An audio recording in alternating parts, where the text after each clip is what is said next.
Demetrius Flannery and his brother, Terry, ran one of the country's largest drug operations during the late 80s, 90s, and early 2000s, generated hundreds of millions of dollars, and even had a successful record label and magazine. BMF was the first group that was accused of being both a criminal organization and a record label. The only pictures of Demetrius Flannery are at cool-ass parties, at clubs, directing videos, being with famous people. Demetrius Flannery.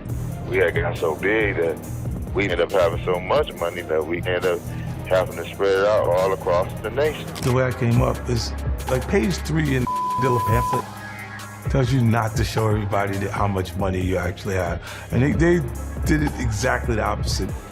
They did it way bigger. On The Wire, Terry was talking about Meech causing trouble for the whole family, and at the same time, Terry's conversation is being intercepted by the DEA. I never like phones. T, he like to talk on the phone. I don't do that. There was a big difference between me and T. I never wrote nothing down about nothing. No nicknames, no nothing. Anything written down was my brother's. A lot of rappers talk big about being drug lords and running the streets, but most of the time, it's all cap. That's exactly why the story of the Black Mafia Family, BMF, is so wild. It wasn't just talk. People thought they were just flashy party promoters hanging with rappers, showing off cash, and living the high life.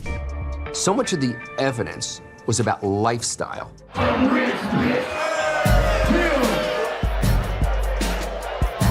The shocking lifestyle of Demetrius. I'm talking about the $1 million joints, man, from state to state, man. We love to spend our money. We can't take none of this shit with us. But behind the luxury cars, designer clothes, and mansion parties, BMF was running one of the biggest drug operations in US history. We're talking about a $250 million empire that had its hands on the cocaine supply in at least 3 major cities. They were on top of the game, one of the most powerful drug organizations of their era. Demetrius Flannery and his brother, Terry, ran one of the country's largest drug operations during the late 80s, 90s, and early 2000s. But like most empires built on shaky ground, it all came crashing down. From the fallout between the 2 brothers behind it all, Big Meech and Terry, to some reckless mistakes that got the cops on their trail. I never like phones. T, he like to talk on the phone. I don't do that. I'm not gonna be on the phone telling you to load this car up and get these things down south. And a bunch of snitches popping up everywhere, BMF's empire eventually collapsed. There's so much more to unpack, so let's dive in and break it all down. Demetrius and Terry Flannery, better known as Big Meech and Southwest T, grew up in Detroit, where life was anything but smooth. Their family struggled to make ends meet, living off food stamps and constantly dealing with their electricity being cut off. The financial stress eventually broke their family apart, leading to their parents' divorce. At the time, Meech and Terry were just teenagers in high school, but they knew they had to step up and help their mom.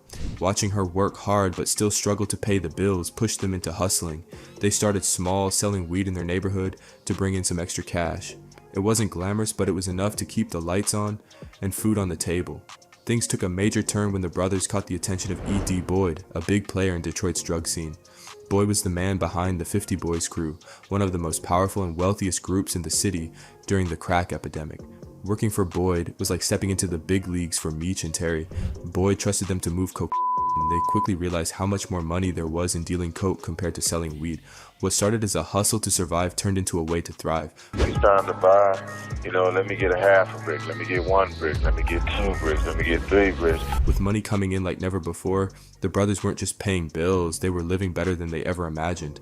But the streets are never quiet for long, and success always comes with enemies. Meech and Terry found themselves in the middle of a beef with a rival dealer named LaDon Simon. The tension between them and Simon kept escalating until things exploded. One day, Simon allegedly decided to take Meech out for good, organizing a drive-by shooting that could have ended everything. But Meech wasn't the type to back down, not even after someone tried to him. If anything, it pushed him and Terry to level up. They realized working for someone else wasn't gonna cut it anymore. They needed to be the bosses of their own operation, so they made a bold move. The brothers found their own direct plug, cutting out the middleman and bringing coke Detroit themselves. It was a game changer. No longer were they just two kids trying to survive. They were now building an empire. That decision marked the start of what would eventually become history. While most big-time dealers either end up dead or locked away for life, E.D. Boyd decided to play it smart. He walked away from the drug game on his own terms, leaving the chaos behind without any grudges or bad blood. What's even crazier is that he didn't just dip without saying a word. He actually gave Meech and Terry his blessing to take over the empire he had built. They said, well, do you mind if we got weight on our own and did our own thing? I said, look, man, I knew this time was coming sooner or later because I raised y'all to be bosses. I gave them, all the respect, and I said, man, look, do what you do, man. That's what you was raised to do in this game, be a boss, and I see you ready for it. In an interview with DJ Vlad, Boyd shared that he's still friends with the Flannery brothers and has no regrets about stepping away when he did. That kind of exit is almost unheard of in the streets, but Boyd made it happen. With Boyd officially out of the game, Meech and Terry stepped up and became the kings of Detroit's drug scene. They weren't just making moves, they were running the entire show. Cocaine was flowing like water, and the money was stacking higher than they could have ever imagined back when they were just hustling weed. But in the streets, the higher you rise, the bigger the target on your back becomes. Their old beef with Leda and Simon wasn't over, and the tension hit a boiling point one night at a party. It was supposed to be a night of celebration, but things took a dark turn when their crews crossed paths. Words were exchanged, tempers flared, and then shots rang out. In the chaos, LaDon allegedly grabbed Meech and used him as a human shield. The situation spiraled out of control, and by the time the dust settled, LaDon's brother Elvis was dead. LaDon himself was hit 5 times in the back, but somehow survived. That tragic night only fueled the fire between them. A few months later, LaDon allegedly decided to retaliate. Meech was hanging out at a diner in what was considered LaDon's territory. It was already a tense area, especially after LaDon's brother was and his nephew had died tragically around the same time. Whatever sparked the confrontation that night remains unclear, but it ended with LaDon allegedly pulling a gun and shooting Meech multiple times. For most people, surviving a shooting like that would be a sign to get out while they still could, but Meech wasn't most people. Instead of backing down, he used the experience as motivation to push even harder. Within days of getting shot, he was back on his feet, more determined than ever to take the Black Mafia family to the next level. By 1990, Meech realized Detroit was starting to feel too small for what they wanted to accomplish. They had outgrown their hometown, and Meech had his eyes on bigger opportunities. Atlanta, with its booming nightlife and growing hip-hop scene, was the perfect place to expand. Once we seen how they was living, like they was living on another level in Atlanta, $100,000, $200,000, $300,000 houses. That was a lot of money back then. While Terry stayed in Detroit managing their operations, Meech packed his bags and headed south to build their empire in a new city. But Meech didn't take the usual route most dealers did when trying to expand. Instead of showing up in Atlanta and trying to strong-arm local dealers, he took a different approach. Meech made his presence known by hitting up the hottest clubs, throwing insane amounts of cash around, and earning the respect of the city's power players. He wasn't there to start wars, he wanted to do business. Instead of coming to Atlanta with a bunch of Detroit dudes, I went down there and messed with people that was from Atlanta. So when I did start getting them from the Colombians, your eyes get big. Meech began working with the local dealers instead of pushing them out, offering them a steady supply of high-quality product at prices they couldn't resist. It was a win-win situation.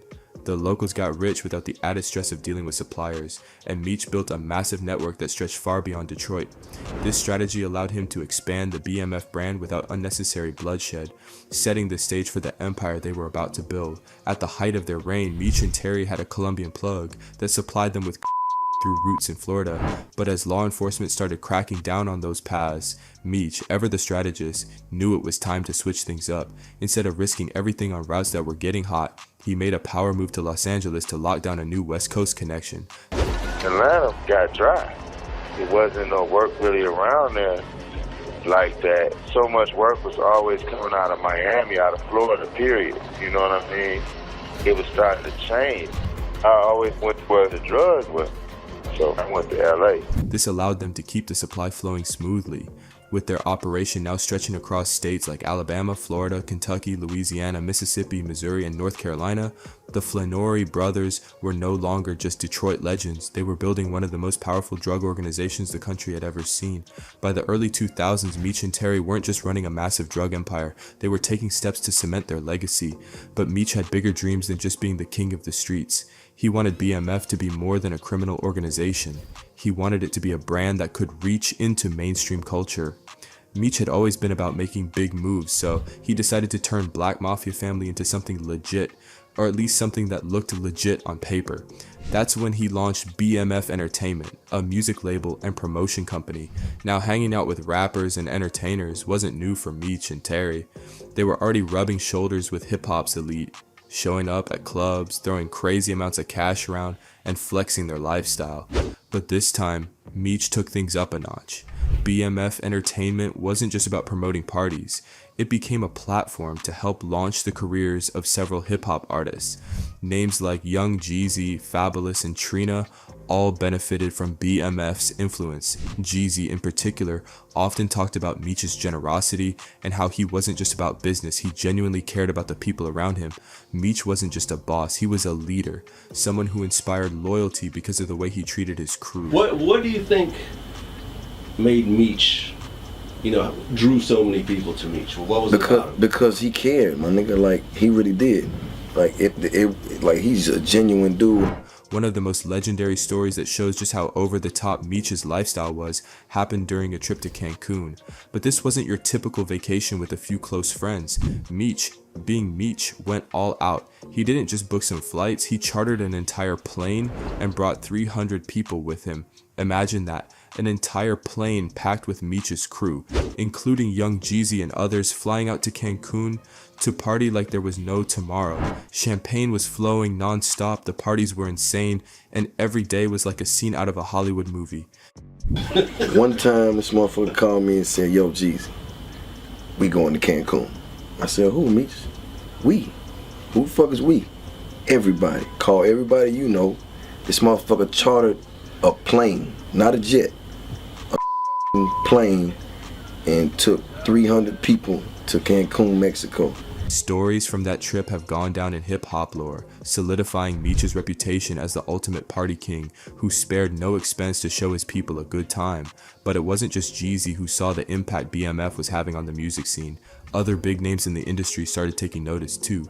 50 Cent also had stories about crossing paths with BMF.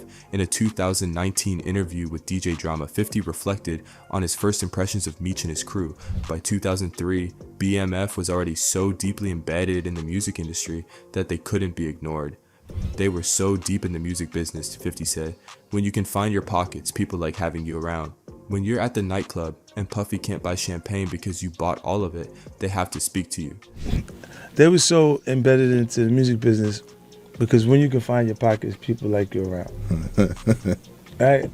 When you like at the nightclub and Puffy can't buy champagne because you bought all of it. They start to have to speak to you. That was the kind of power Meech wielded, but 50, ever the businessman, played it smart. While he respected BMF's influence, he also understood the risks of getting too close. He admitted that he kept his distance because he knew how easily things could go sideways. "I respected them," 50 explained, "but I knew associating too much could bring unnecessary heat." I stayed away from it. Because I know who I am. Yeah, And I know how easy it is for me to... I might have bought something. They would reach out and stuff like that, and I would avoid it. Yeah. Because it just wasn't good for where I was at. I was like, nah. And 50 Cent was absolutely right. Running an empire like BMF was always going to catch up with them eventually. Meech's love for the flashy lifestyle and his obsession with making the BMF brand a household name put the entire operation under a microscope. While Terry, also known as Southwest T, believed in keeping things low-key and flying under the radar, Meech had a completely different approach. For Meech, the bigger the splash, the better. Meech was the kind of guy who didn't just walk into a room, he made an entrance. When he hit a new city, he didn't do it quietly. No, Meech would roll up to the hottest club in town, blow anywhere from $50,000 to $100,000 in a single night, and leave everyone talking about him.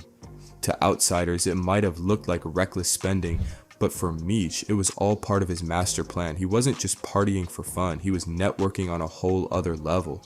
Meech's strategy was simple: catch the attention of every hustler, dealer, and power player in the room. Once he had their attention, it wasn't long before Meech was connecting with the top dealers in the area. He made it clear that BMF was the team to be with, and his larger-than-life persona drew people in like a magnet. Back in the day, it worked like a charm. Meech's charm, charisma, and money gave him access to some of the biggest players in the game. But things started to change when Meech launched BMF Entertainment. What was once a shadowy empire operating in the background suddenly had the brightest spotlight on it. The music label was Meech's way of taking BMF into the mainstream, and in some ways it was genius. They quickly became a big name in the rap game, throwing parties, working with major artists, and flexing a level of wealth most people could only dream of. But the problem was nobody could figure out where all that money was coming from. Meech flaunted his luxury cars, decked out mansions, and even had massive billboards in Atlanta promoting BMF Entertainment. These weren't subtle little signs either. These were in-your-face billboards that screamed, "Yo, we've arrived." So much of the evidence was about lifestyle.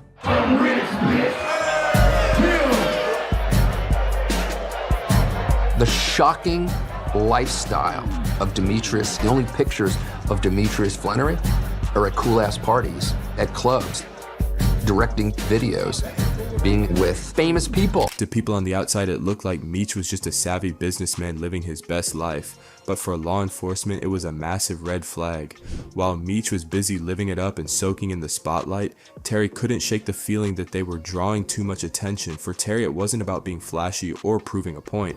It was about keeping the money flowing without ending up in prison. Terry had always been the more cautious and calculated brother. Meech's high-profile lifestyle and Terry's low-key approach started to clash. The brothers were on two completely different pages about how to run their empire. Terry saw the constant flexing as a disaster waiting to happen. He knew all that attention wasn't just bad for business, it was going to bring heat from the feds. And by the early 2000s, the cracks in their relationship were starting to show. Then, in 2003, things took a dark turn. Meech found himself caught up in a double homicide at Club Chaos in Atlanta. He got into an argument with Anthony Wolf Jones, a former bodyguard for Diddy, and the situation escalated. Shots were fired, and by the time the dust settled, Wolf and his friend Lamont Gertie were dead. Meech wasn't unscathed either. He got shot in the backside during the altercation. Meech was arrested and charged with double homicide, but the case against him was weak. The judge allowed him to be placed on house arrest instead of staying behind bars. Still, that incident was another blow to his already strained relationship with Terry. While Meech was stuck in Atlanta dealing with legal troubles, Terry was running the West Coast operations on his own. The tension between them only grew worse. During Meech's time on house arrest, his crew continued to show their loyalty. At Terry's 34th birthday party, a group of Meech's guys showed up wearing free Big Meech shirts and even brought a monitor so Meech could speak to everyone at the event. But things quickly got heated between the two sides, and before long, guns were drawn. Thankfully, nothing escalated further that night, but it was clear that the end of BMF was looming. Law enforcement had been trying to take down BMF since the 90s, but they didn't get a solid break in the case until 2004. The first domino fell when the feds tapped the phone of a small-time dealer in Atlanta named DeCarlo Hoskins. Through Hoskins, they connected with two BMF members, Omari McCree and Jeffrey Lear. Next domino, I would say, was focusing more on these people who were mid to higher level, and one of those guys would have been Omari McCree. Omari was a high-ranking member, and his connection to Meech gave the feds a goldmine of intel. With wiretaps in place, the cops caught Jeffrey transporting 10 kilos of Instead of arresting him right away, they let him go to gather more evidence, but Jeffrey and Omari panicked and went on the run. Eventually, the cops tracked them down, and their arrest marked the beginning of the end for BMF. As more members started flipping and cooperating with the authorities, the feds got their biggest break yet, a wiretap on Terry's phone. Despite his usually cautious nature, Terry made the critical mistake of conducting business over the phone. I never like phones. See? You like to talk on the phone. I don't do that. I'm not going to be on the phone telling you to load this car up and get these things down south. I never wrote nothing down about nothing. No nicknames, no nothing. Anything written down was my brother's. For 5 months, the feds listened in on his conversations, collecting over 900 pages of damning evidence. The DEA spent years building a case against the Black Mafia Family, BMF, and by October 2005, their work paid off. Over 2 years, they had already arrested 17 members of the crew and seized millions of dollars in cash, drugs, cars, and other luxury assets tied to the operation. But they weren't done yet. Shortly after, the feds rounded up another 30 members of the organization, including the two brothers at the top, Meech and Terry. By then, the sheer scale of BMF's operation was mind-blowing. Authorities claimed the crew was moving a staggering 2,500 kilos of cocaine every single month. Let that sink in, 2,500 kilos. That kind of volume didn't just make BMF one of the biggest drug organizations in America, it made them one of the largest in the world. It was estimated that Meech and Terry had over 500 people working for them at their peak. From street-level dealers to major distributors, BMF was a well-oiled machine pulling in hundreds of millions of dollars, of course a setup that massive couldn't last forever. When all was said and done, about 150 people were arrested during the investigation. The feds systematically dismantled the organization, starting with the lower level guys and working their way up the chain, and by the time they got to Meech and Terry, BMF was done for, faced with overwhelming evidence including wiretaps, surveillance footage, and testimony from former members. Both Meech and Terry pleaded guilty. The brothers were sentenced to 30 years each, effectively ending the reign of the Black Mafia Family. For years, they had managed to evade law enforcement, but when you're moving that kind of weight and living that lavishly, it's only a matter of time before the walls close in. Fast forward to 2020, and the brothers' stories took a surprising turn. Terry was released from prison on house arrest due to the COVID-19 pandemic. To slow the spread of the virus in crowded prisons, the government granted early release to certain inmates, and Terry made the cut. Meech, on the other hand, wasn't as lucky. His legal team tried to get him out early under the same pandemic-related rules, but their request was denied. A U.S. attorney argued against his release, stating, "During his time in prison, Flenory continues to promote himself, and through others, his legacy as a highly successful professional drug dealer. Nothing in that promotion suggests that Flenory has changed." Meech caught a major break later that year, when changes to federal sentencing guidelines worked in his favor. Originally set to be released in 2031, his sentence was reduced, and his release date was moved up to 2028. But what really stunned everyone was when Big Meech was suddenly spotted outside federal custody, and not just anywhere, he was in a halfway house. The first glimpse of Meech's newfound freedom came from a celebrity barber known as El Shorty, who posted a photo of Meech rocking a fresh haircut on Instagram. It was the first time anyone had seen Meech outside of a prison cell in years, and the internet went wild. As it turns out, Meech had officially been released from federal prison and was set to serve the remainder of his sentence at a halfway house.